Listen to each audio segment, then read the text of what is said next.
What's up, Hokie fans? This is Coach Mike Holmes, contributor with the Sons of Saturday, and this is the Hokie Hitter of the Week for the Syracuse game, Halloween edition. You notice I'm dressed up like Ted Lasso for this one. Tyler Bowen did a phenomenal job of calling plays in this game, using the bye week to his advantage to try to scheme the Virginia Tech Hokies up in a certain way where Syracuse didn't know what direction the Hokies were going to go, what type of play they were going to run. Just a phenomenal game plan all the way around. On the other side of the ball, Chris Marv did a great job too, holding the Orange to 0 yards rushing throughout the entire game. Just a phenomenal complimentary performance all the way around, offense, defense, special teams. What I want to look at today, though, is one play in particular that I'm going to show 3 different versions of it and 3 different defensive alignments that Syracuse put up against it, and we were successful each time. This is the H Wham with an outside zone combo. This was an option play again, kind of like that one we looked at a couple weeks ago where it was the power toss with the quarterback counter option.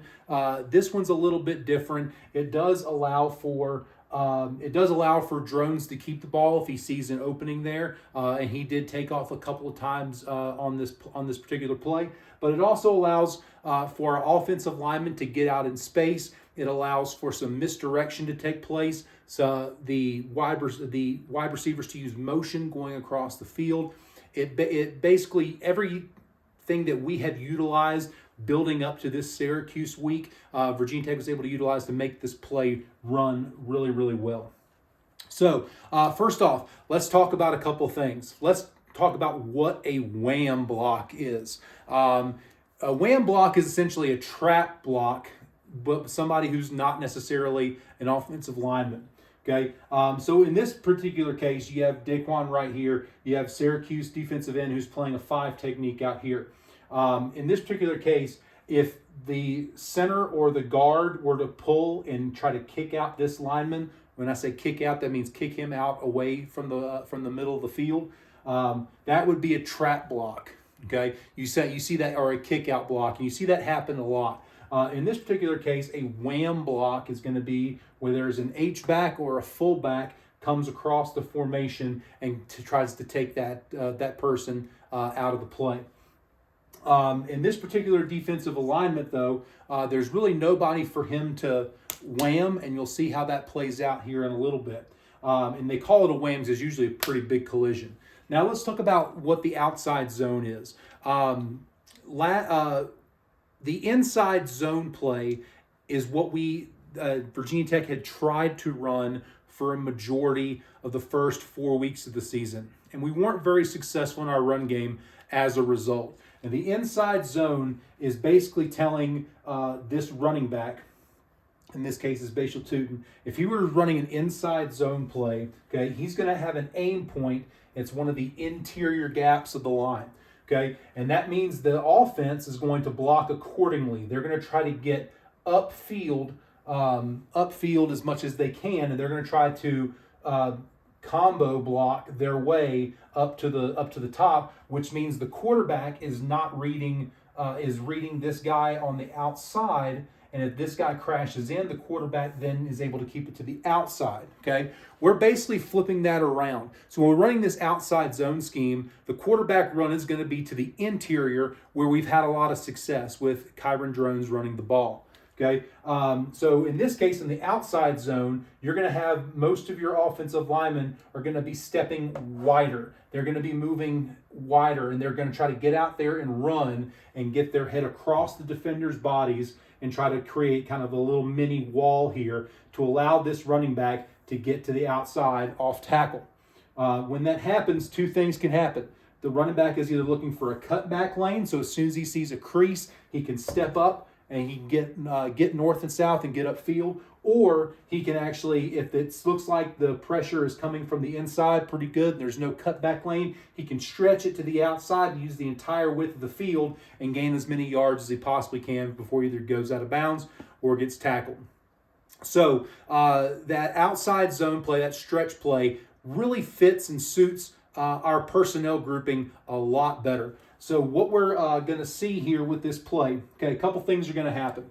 You'll notice Syracuse is in their base 3-3-5. When we say 3-3-5, 3 down linemen, 3 linebackers, 5 defensive backs. Okay, pretty simple. Rocky Long, their defense coordinator, he was one of the originators of that 3-3-5 defense, and he's come a long way with it. Okay, so first thing that's going to happen in this formation, we're in 11 personnel, which means we have 1 running back, 1 tight end. Jalen Lane is going to motion all the way across the field. Couple things happen with that. When he motions across the field, is one, it's going to give Tootin a lead blocker because so at the snap of the ball, Lane's going to turn upfield. He's going to pick up safeties or linebackers coming across the field. Okay. The other thing that happens here is it kind of tells Kyron Drones a little bit about what the rest of the defense is doing. So when that happens, this rover is actually going to creep up and get right at the edge of the line of scrimmage, right next to this 5 technique, which tells Drones this guy no longer has any responsibility in coverage, so he's coming off the edge super hard. So that means that Lane is going to be covered by this strong safety right here, and so he's moving across the formation. All right. So now Drones knows that if we were to do anything to this backside, or if he were to keep the ball, there's a really good chance that this rover can crash in and make the play. So now he's already pretty much given up his read. He knows what he has to do. Okay, so let's look at our blocking scheme right here. So again, we're running outside zone, but we have a wham play on. Okay, so we have Xavier Chaplin. He's going to kick out this 5 technique. Okay, we have all of our linemen are going to be stepping out this way, and we're going to be trying to take out anybody who's coming across who's stepping in their track. The one thing that makes this play different, as we said, is the wham. Parker Clements is actually going to kick his 5 technique out away from the play. Okay, that means when Daquan Wright comes back across the formation, normally if this 5 technique had been crashing in right here, or this linebacker comes in on a blitz, that's going to be where that wham block takes place, right there in that gap. If Drones were to keep the ball, that's where that mesh and that's where that play would have taken off. Instead, no one's there, so Wright does the next best thing. He turns up through the hole and goes and try to get a body on that linebacker. Tootin is going to end up taking the ball and get to the outside. We have blocking out here. Aiden Green does a great job on his stalk block. He's going to get the ball up here and go get a first down. The guy who made this play happen is Xavier Chaplin, number 65. In the past, we have actually been trying to fight with the guys that we have been blocking. So we would lock onto a guy and we would anchor our feet in the ground. We just fight with them and wrestle with them instead of just taking them where they want to go. Okay, so use the defender's momentum against them. So that's what happens here. So number 5 for Syracuse is actually going to try to rush way upfield. And so Xavier Chaplin just flips his hips and ends up taking him out of the play, and Tootin is able to cut up underneath him. Okay, a great example of everybody on the same play doing their job together to make this play happen. Okay, let's take a peek here at another version of this play, this time to the right side. I know the right side of our offensive line has been struggling at times. We have, let's see, 70 more and 65 here.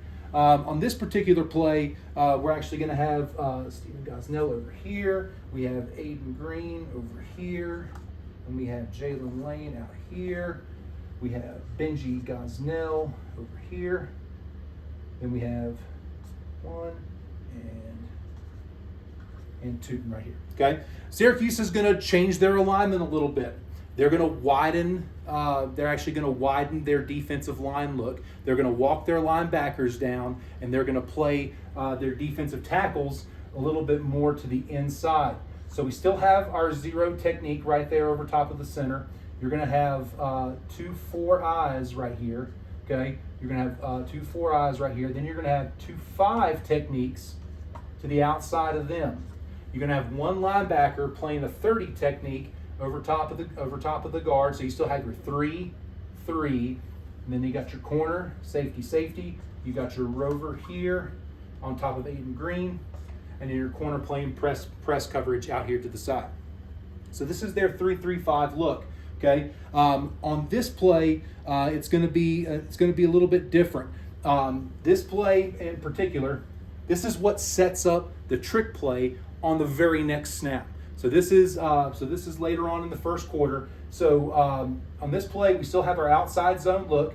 Parker Clements does a really good job of kicking out here.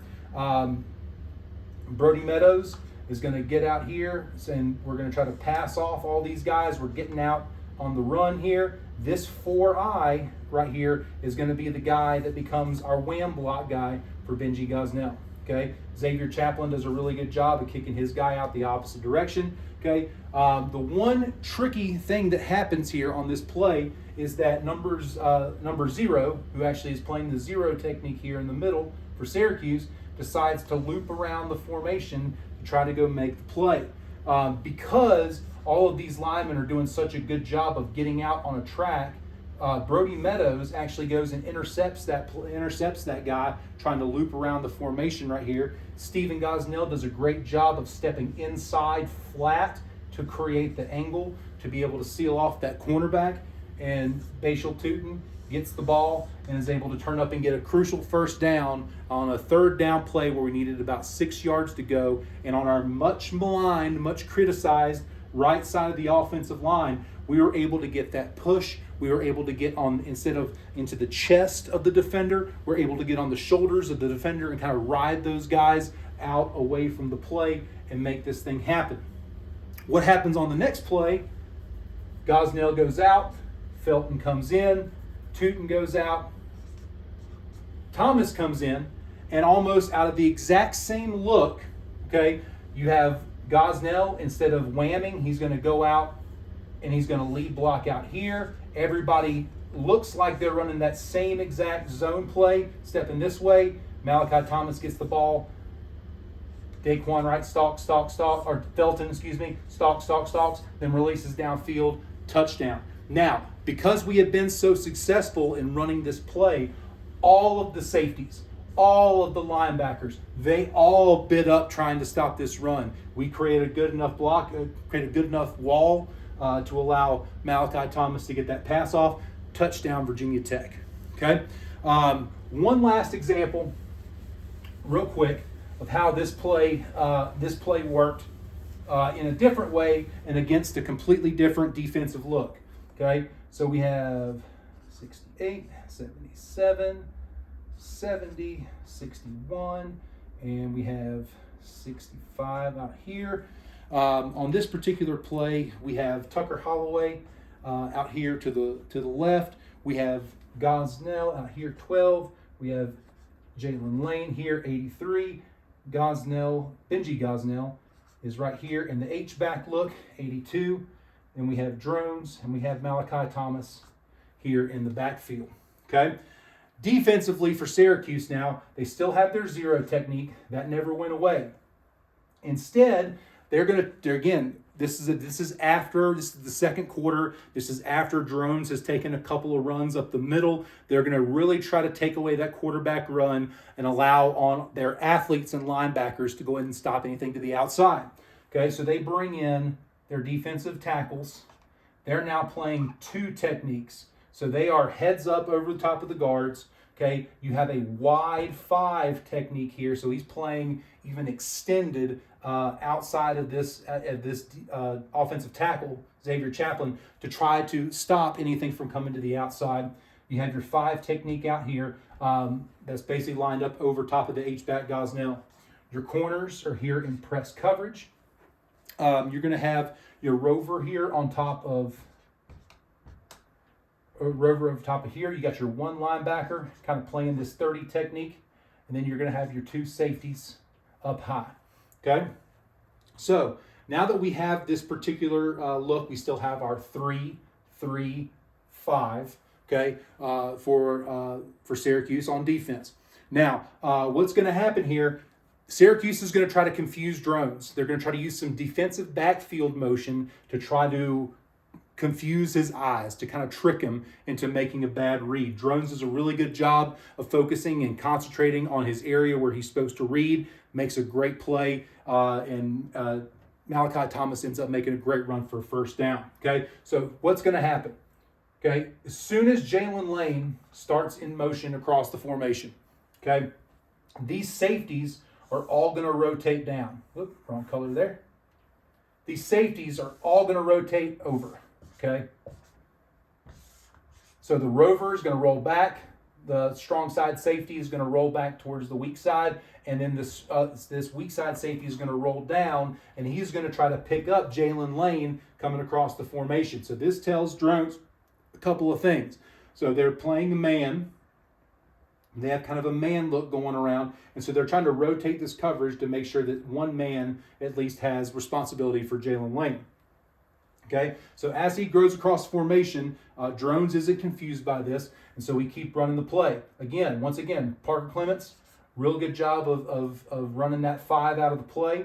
Okay, we're able to take these 2 interior linemen and get them out of the way. Xavier Chaplin gets here. Here's our wham block for Benji Gosnell here, 82. Okay, Malachi Thomas does an outstanding job of reading his block. So as Parker Clements is able to kind of turn his guy and get him out of the play, Malachi Thomas gets the ball, follows up through. Once again, Benji Gosnell, great job on the stalk block, getting on the inside of that cornerback and preventing him from coming in and making the play. Great example of all 11 people working together to make this play happen. But this was an example of Tyler Bowen using motion and misdirection and giving Kyron Drones a read option in a different look with the outside zone, and using this H-back motion going back across away from the play on that wham block. And it's something else that the defense now has to think about. This defensive lineman can't just rush right upfield, or else he's going to get leveled and knocked out. So it keeps the defensive lineman's head on a swivel. They can't rush as fast. There's a lot of different elements going on in this particular play. But once again, it shows the creativity and the continued growth of this offense, of Kyron Drones taking command of the offense, and Tyler Bowen really coming into his own as a Division I level play caller. Thank you once again for tuning in. Don't forget to subscribe and to the YouTube channel. Leave a comment for me if you have any suggestions on anything else that we can do. Maybe next time not wear a Halloween costume. I get it. But for the Hokie Hitter of the Week, I'm Coach Mike Holmes. And as always, go Hokies, believe.